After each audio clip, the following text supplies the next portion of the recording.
Signaling the right way can make the difference between a 57% chance to interview versus a 1% chance. It's the biggest change in residency matching in 50 years, but how do you know if you're using them right? In this video, I talk with Dr. Daniel Sadawi-Konefka, the program director at Harvard MGH for anesthesiology, who reveals that signaling the right way can increase your chances of getting an interview by 10 to 20 times, even with the exact same application. You'll learn the signal strategy that could make the difference in matching at your dream program. How many applications does MGH get for anesthesiology, and how do they process all those applications? Yeah, so it's interesting. It's actually decreased since signals. For your listeners, should I explain signals a little bit? Please. So, what we saw sort of through the teens was just a huge ballooning of the number of residency programs that a single applicant would apply to. I remember when I applied to residency, which I think was 2006 or seven. I think I applied to 8 programs or 9 programs, and that was a fair number of programs. Um, and it increased to where the median number of programs that a single applicant would apply to. You may know these numbers better than me, but I think it was like 60 plus in anesthesiology. It's just a huge, huge number. And a consequence of that was so twofold. So for applicants, I think it was there's a lot of programs now to consider, and I think they spend less time examining each program to see what might be a better fit. And then on the program side, it's not that, with endless resources, we wouldn't want to meet everyone, but we have limited numbers of interview positions. And as a result, we end up in this situation where we get a lot of, let's call them low intention applicants. It's not actually interested in coming to our program. And I'll speak sort of generally. Your program director, I don't know if they want to come to my program, because I'm one of 60 that they've applied to. Unfortunately, a secondary negative consequence of that is that applicant who's very low intention may actually box someone out who'd be a wonderful fit for the program. And now that person doesn't have the opportunity to interview there because there's just a limited number of interviews. So what started, I think maybe it was OBGYN did this the first time, and now it's we're a handful of years into this, is this signaling process where at the beginning of the application cycle, you actually put in as an applicant this extra token that says no, I'm legitimately interested in your program. For anesthesiology, it's 15. You have 5 what are called gold. Those are your sort of top ones, and 10 that are your silver. Now, what program directors are supposed to do, and it's certainly what we do here at MGH, is we use those in deciding who comes to interview. But after you have an interview, we throw them away. In fact, our recruitment committee does not get information about signals. So they don't see who's gold signaled, who's silver signaled. At that point, our thought is, we're meeting all of them. Who's the best fit for our program? And that shouldn't necessarily be because of, signal that they put at the beginning of the season when they didn't really know us very well and are trying to figure things out. So if I understand correctly, so before, I know that there was a huge problem, and one of the reasons why Step 1 became such a big thing was because you would get, there would be 1,000 applications for some programs. Mm-hmm. And if you've got 1,000 applications and you've got a limited number of resources, of people being able to really scrutinize those applications, then you have to really find ways of cutting them down. And so there's not absent a way of figuring out who actually is serious about attending a program versus who is sort of oh, I just want to get my 10 or 15 interviews so I can guarantee my or increase my chances of getting into residency somewhere. Then it became kind of this free for all where it's it was just a mouse click away to add 5 or 10 or 15 or 100 more programs. And so for programs, it would be sort of deluged. Now it sounds like, with the filter of having these signals that you are able to, am I correct in understanding that you only are interviewing people that submit a gold or silver signal? So that's the question is it an effective cap? Yeah. The answer is across the country, no, but it's pretty close. I want to say it was something it was over 95%. Of interview positions went to people who had signaled. So it is possible, it seems, to get interviews without having signaled, but it's very low likelihood. And I think it's because we're trying to make best use of the limited resource, which is interview positions. Going back out to your initial question, I think, we were receiving, I don't remember exactly, it was getting close to 2,000 applications in a cycle. And since going to signals, and I don't know what this year will look like, but it's decreased by like 30 something percent. So it's a lot fewer. And ideally, it's just taking off the people who are not actually interested.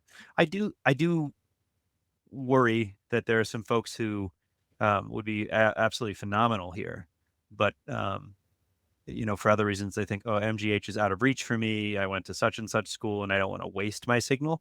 So I'm guessing that we might miss a handful of those, but hopefully not too many. 15 is a fairly large number of places where you can put a signal. And so, uh, if we're not in the top 15, even as a reach program for folks, then I think it's probably a small number of people that we miss just because they think we're out of reach. So I want to talk about that later, about the phenomenon of like, oh, like reaching versus like, how it is that people are sort of choosing where to signal. I'm curious from a program's perspective. So MGH, just to be clear, it sounds like across the board, roughly 90% of interview invites are given to people who've signaled. Is I that right? think it's actually a good bit higher than that. I can see if I can find the actual data, but I wanted to say that it was closer to 96 or 98%. Now, is this for anesthesia programs or is this for Yeah, all that was for anesthesia. So that's I think probably a good disclaimer for your viewership is that really all of my knowledge around competitiveness and applications and signals is really anesthesia specific.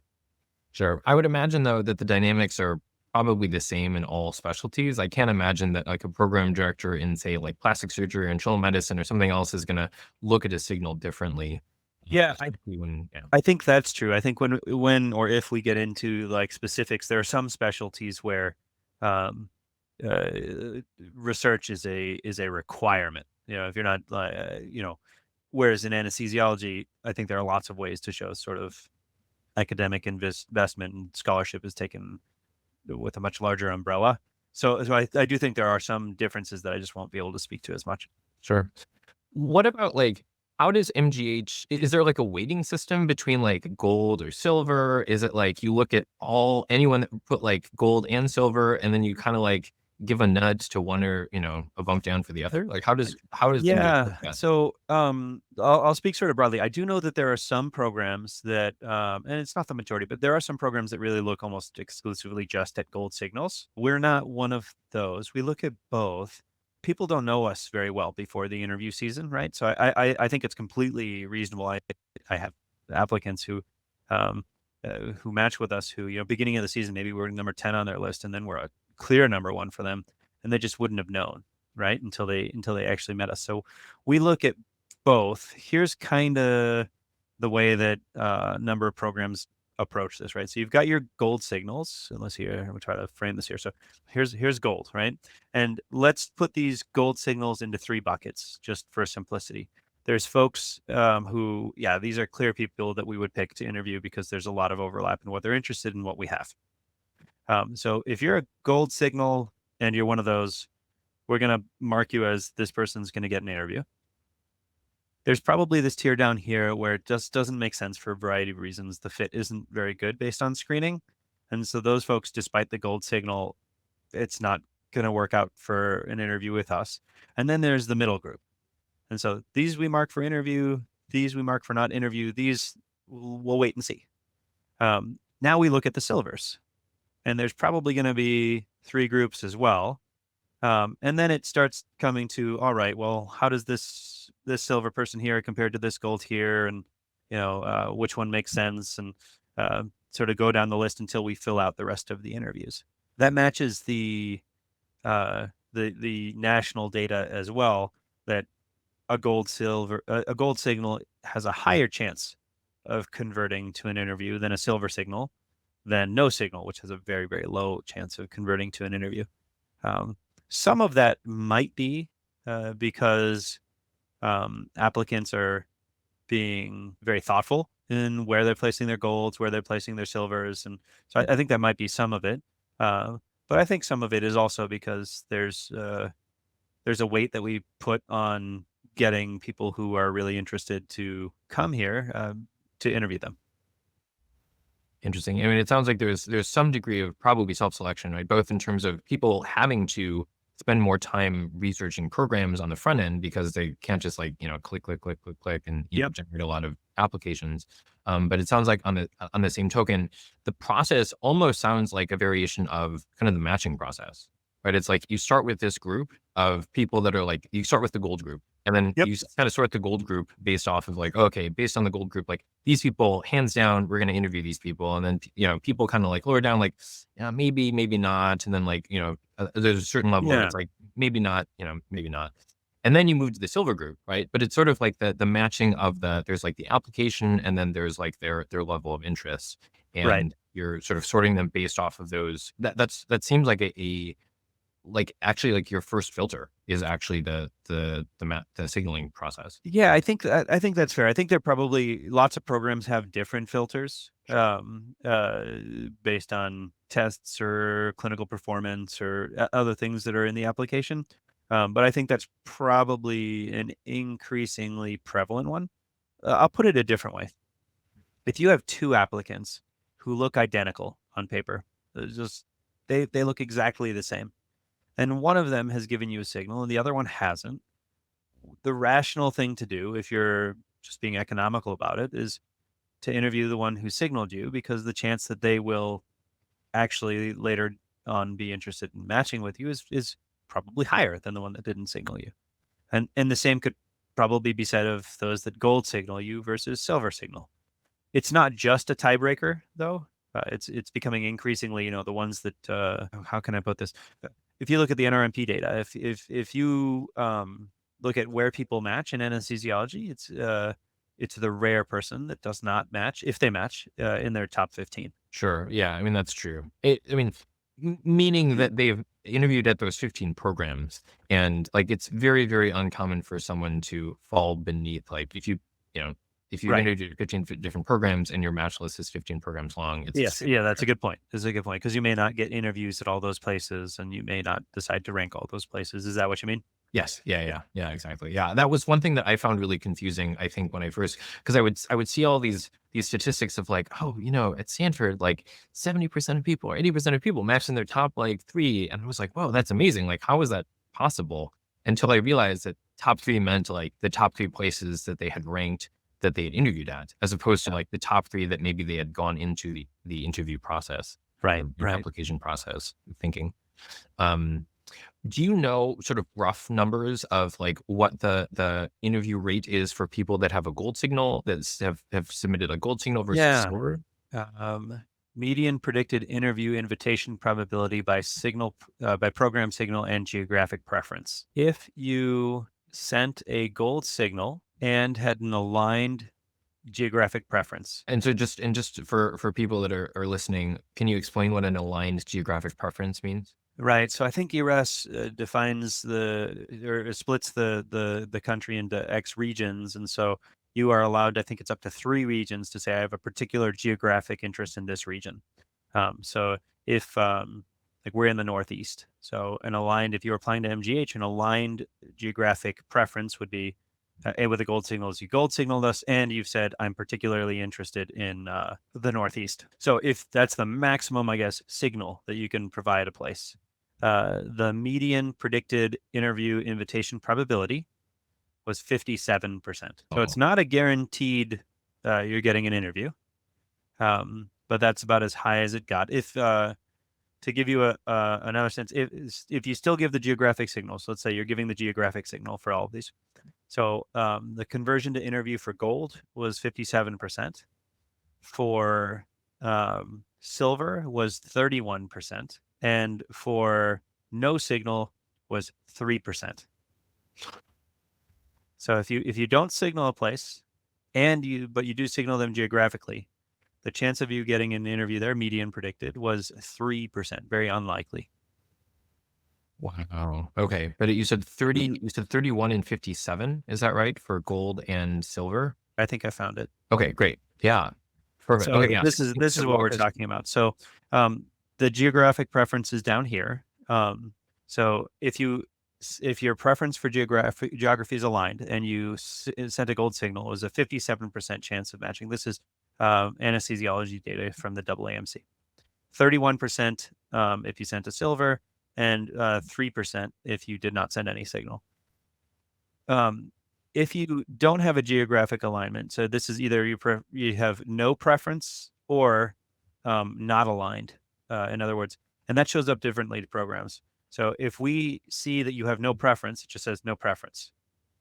If it shows up as blank, that doesn't mean no preference. That means that the applicant expressed preferences, but it wasn't for your geography. But that doesn't seem to move the needle all that much. So for gold, if you sent a gold signal but didn't geographically preference, it was 42%. And then about 20% for silver, and very low for no signal. I think an important thing to point out, though, is that this is not a causal thing entirely. There's a lot of correlation here. And so I don't think like just because you change one thing or another doesn't mean that you'll translate into an interview or non-interview. Sure. But I think that, I mean, this data is really, really interesting because I think one question that people had when the signaling process first came out, particularly with geographic signaling, was, is it better for me to just say, like, I don't care? Or is it better for me to say that I care about the regions that I care about, and knowing that some programs are going to see that blank where it's like, this was not one of my top, Yeah. 3 regions. So from the folks that I've talked to, for programs that, why else would you go there? If you have no obvious other ties, it does, if you, let's say, gosh, so I'm from Indiana. So maybe if I signaled a program in Indiana and they saw I was from Indiana, like, okay, I see why he might want to come here. But Alec, I forget where you're from originally, but Minnesota. Okay. So actually, I could see a tie for Indiana. But let's say you were from, I don't know, Oregon, and you apply to a program in Indiana and you gold signaled them. They might be like, okay, well, why? Why is he interested in coming here? He hasn't even geographically signaled us. So maybe I take that into account when I consider whether or not to invite him for an interview. Whereas for programs, say that are just pick a very, very competitive program, I think you could imagine a scenario where even if it's not a geographically, like, that's, I might still want to go there for the program. I think if you can make that explanation, then it could convert to an interview invitation. I think in general, this is all just how do we stack the deck with people who are actually interested in our program for interviews, and then after that, it doesn't really make much of a difference. Sure. Yeah. Yeah. I mean, it sounds like sort of overall, maybe like a high 20s, almost 30% bump if you signal the program. And it seems like maybe a 10, if I remember the numbers correctly, like 10 to 20-ish bump for the geographic. And so if you add those two things together. I think that's true I'll call it at the population level across all programs. And it's probably less true like for some particular programs. So for example, MGH, I don't think we look at geographic signal nearly as much as some other programs might, because I think there's a lot of folks that would love to train an MGH, independent of a Northeast preference. Sure. Yeah, I think that's fair. Yeah, I'm sure that there's a certain sort of program specific and location specific way in which they're looking at that data. What advice would you have? So let's say that I am, applying into anesthesiology, or I'm applying into residency generally this year, and there are both, program signals as well as geographic signals. What would be your recommendation as a program director for how I would maximize my chances of going to a particular program? Yeah. So for geographic signals, I think that's the easier one. Just give the honest answer. Like if you actually have a geographic preference for one place or another, do that and really don't worry about trying to game it. Because I think that if you try to game it, well, put it this way, not gaming it, I think your incentives actually line up perfectly to do what's best for you. So if you're like, I really want to be on the West Coast, I really want to be in the South, I really want to be in the Northeast, whatever it is, putting that in there, great.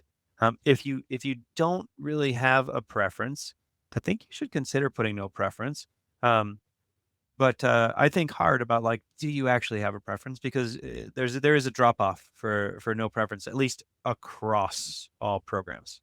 And then for the signals, it's a little bit tougher because it's not just where do you want to go. It's also balanced against, is the program in reach or not in reach. So the most important thing there is to see if they have published on their website or go to their open houses and see what is it that they're looking for in applicants. So for example, we at MGH, we're not a place that emphasizes test scores.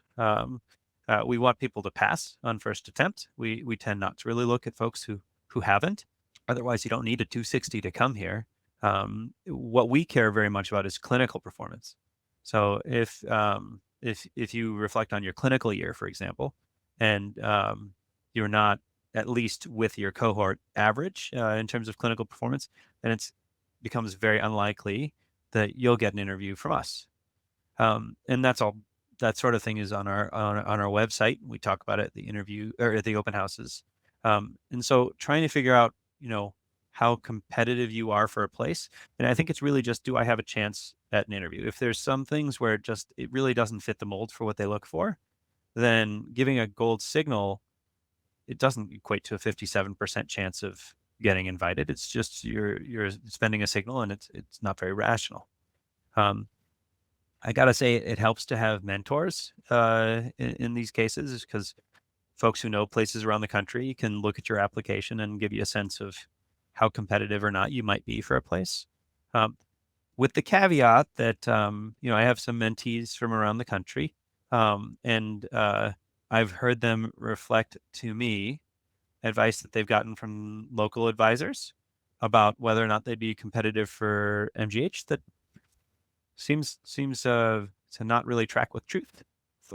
So I think these advisors are still doing like best intention advice possible, but just keeping that in mind. So putting that all together, if you look at your application, you're a very competitive applicant, then I think, if you're risk averse, maybe give one gold signal to a real safe school, and maybe 2 or 3 silver signals to a real safe school, and then the rest should be target schools. If you are sort of a middle of the road applicant, well, then have some more safe schools or backup schools, and maybe only 1 or 2 reach schools. And if you're a very not competitive applicant, it's probably more rational to do mostly safer schools for residencies, I should say, I guess. Not to dash hopes, and if you really want to spend a gold or silver on something that's a reach, you can. But recognizing that every non-interview that you get means one fewer place that you can rank.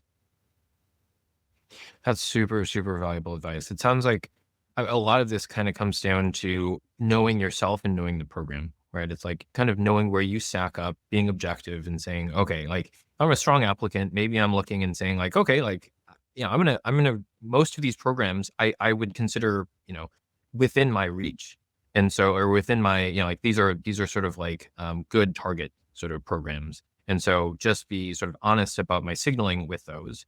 But it sounds like, as you go, if there's issues with your application, which I want to get to in a second, but the more issues you have with your application, maybe you start having more sort of programs in the list. I think that's well said. Fair. Yeah, that's very well said. You narrow down to 2 answer choices and always pick wrong, or worse, realize your first answer was actually right? That's just one of 5 test-taking mistakes that cost students 20 to 30 easy points on the USMLEs. It's not about knowledge. Instead, it's about how you think through questions when time is running out. In the next video, you'll learn the USMLE test-taking tips that help students stop getting stuck between answers and start scoring 260+.